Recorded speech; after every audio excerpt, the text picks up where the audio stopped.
जय हिंद दोस्तों। एक बार फिर स्वागत है आपका आपके अपने YouTube channel learn with station master में। तो एक वर्ष कार्य करते हुए पूरा हो गया है एज अ स्टेशन मास्टर। तो मैं आपको बताना चाहूंगा कि इसमें मुझे क्या क्या फायदे हैं, क्या मुझे लगा, क्या जॉब प्रोफाइल रहा एक साल में, क्या मेरा एक्सपीरियंस रहा, वो मैं आपके साथ आज शेयर करने वाला हूं। ताकि आप भी, अभी एनटीपीसी का प्री हो चुका है, अभी मेंस बाकी है, सीबीटी 2 होना है, उसके बाद साइको होना है, तो आपको उसकी तैयारी कितनी लगन से करनी चाहिए।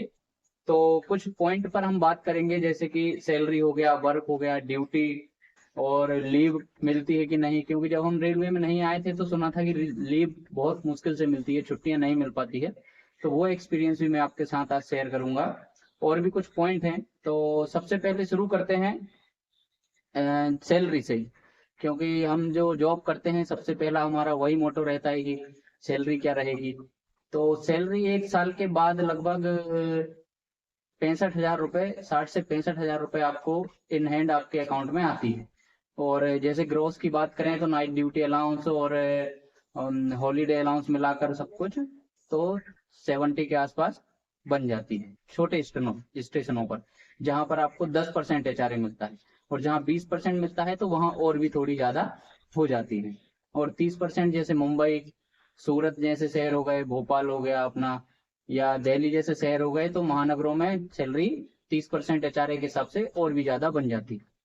ये हो गई सैलरी की बात, मतलब सैलरी अच्छी खासी है, आपको कम नहीं पड़ेगी। और उसके बाद बात करते हैं काम की, कि सैलरी तो बहुत है। उसके बाद काम की बात करते हैं, वर्क की। तो वर्कलोड रहता है, काफी वर्कलोड है। और दूसरे नंबर पर हम बात करते हैं वर्कलोड की और ड्यूटीज क्या क्या रहती हैं। तो काम बहुत अच्छा है। सब लोग यहाँ पर, क्या है कि रेलवे एक ग्रुप है, आप अकेले इसमें कोई काम नहीं करते हैं, सभी लोग साथ मिलकर इसमें काम करते हैं। जितने भी डिपार्टमेंट है सब आपको, आपके पास आएंगे। स्टेशन मास्टर हो तो सबका आपसे कांटेक्ट रहता है, सबको आपसे काम पड़ता है। सभी आपके पास आते हैं कि मेरा ये काम है, मेरा वो काम है, ब्लॉक हो कुछ भी हो।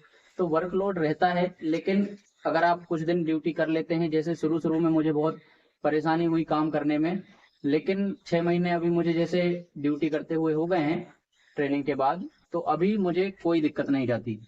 तो काम बहुत अच्छा है और ज्यादा लोड जैसा काम नहीं है। उसके बाद बात करें शिफ्ट की, तो जॉब शिफ्ट वाइज है। नाइट ड्यूटी भी रहती है, महीने में 10-12 आपको नाइट ड्यूटीज करनी पड़ती है। और नाइट का अलाउंस भी आपको दिया जाता है अलग से। उसके बाद बात करते हैं ड्यूटी के बारे में। और तो आप जैसे ड्यूटी करते हैं तो आपको कभी कभी 12 घंटे ड्यूटी भी करनी पड़ती है। नॉर्मली 8 घंटे होती है, पर जैसे स्टाफ शॉर्टेज है, कोई छुट्टी चला गया है, किसी को इमरजेंसी हो गई है, तो 12 घंटे भी आपको ड्यूटी करनी पड़ सकती है। और इसके बाद तीसरे पॉइंट पे हम बात करते हैं छुट्टियां की। तो नॉर्मली जब मैं रेलवे में आया नहीं था तो सुना था कि रेलवे में आपको छुट्टियां बहुत मुश्किल से मिलती हैं, लेकिन यहाँ ऐसा नहीं है। खासकर मुंबई डिवीजन में जहाँ पर मैं पोस्टेड हूँ, तो अगर कॉपरेशन सभी लोगों का बराबर रहता है तो छुट्टियों में आपको कभी समस्या नहीं जाती, आपको परेशानी नहीं होती है, सभी लोग आपको सपोर्ट करते हैं। छुट्टी आपको पर्याप्त मिल जाती है जब आपको काम रहता है तो। उसके बाद बात करते हैं क्वार्टर वगैरह की। तो अभी हमारे यहाँ तो क्वार्टर वगैरह नहीं है, लेकिन आपको एचआरए दिया जाता है, उसके बिहाफ पर आप बाहर फ्लैट ले सकते हैं, बाहर आप किराए से रह सकते हैं, कोई समस्या उसमें भी मुझे नहीं आती है। उसके बाद बात करते हैं कि स्टेशन मास्टर अगर आप बन जाते हैं तो उसके साथ आप एग्जाम की प्रिपरेशन कर सकते हैं कि नहीं।